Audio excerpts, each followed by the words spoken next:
Welcome back to the Contractor 101 series. In this video, we will focus on the negotiations process, which is often cited as the most important function of the Northern California Glass Management Association and Northern California Painting and Finishing Contractors for our contractor members.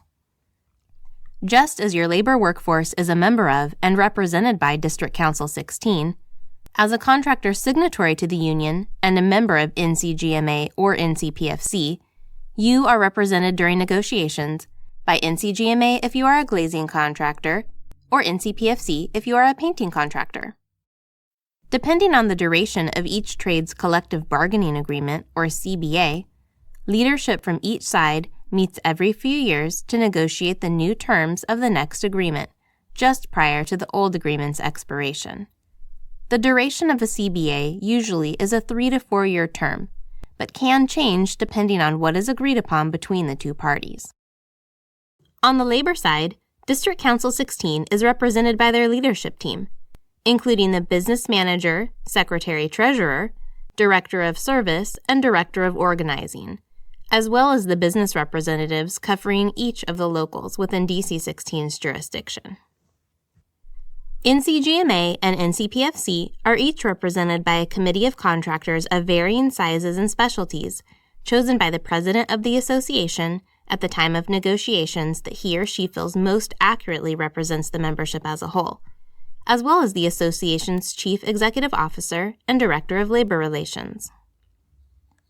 The committee and association staff that represents you as a contractor during negotiations does not go into it without first doing its due diligence and reaching out to you, our contractor members, to receive any feedback, questions, concerns, or problems that you would like to see addressed at the negotiations table if possible.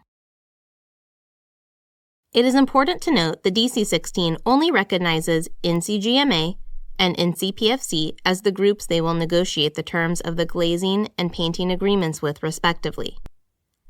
They do not negotiate individually with contractor companies.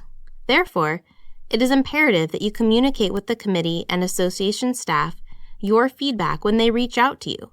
However, once negotiations have officially begun, both DC 16 and NCGMA and NCPFC are no longer allowed to divulge any terms or discussions taking place until a tentative agreement has been reached by both parties. A tentative agreement between both parties is not the final step.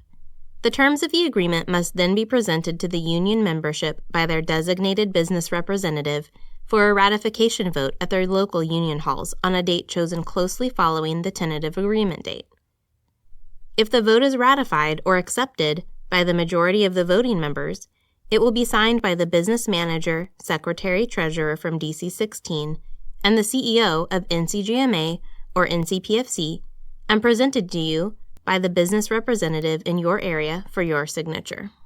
In the case that it is not ratified by the voting members, the two committees can continue to meet until they can agree on terms that are accepted by the union members through the ratification process, or a strike can be invoked by the union. The association is here to support you in either scenario. It is important again to stay in touch with us so we can help. A copy of the current CBA can be found on the resources page of our website, along with the wage rate sheets, which were discussed in a prior video, that are tied to that agreement.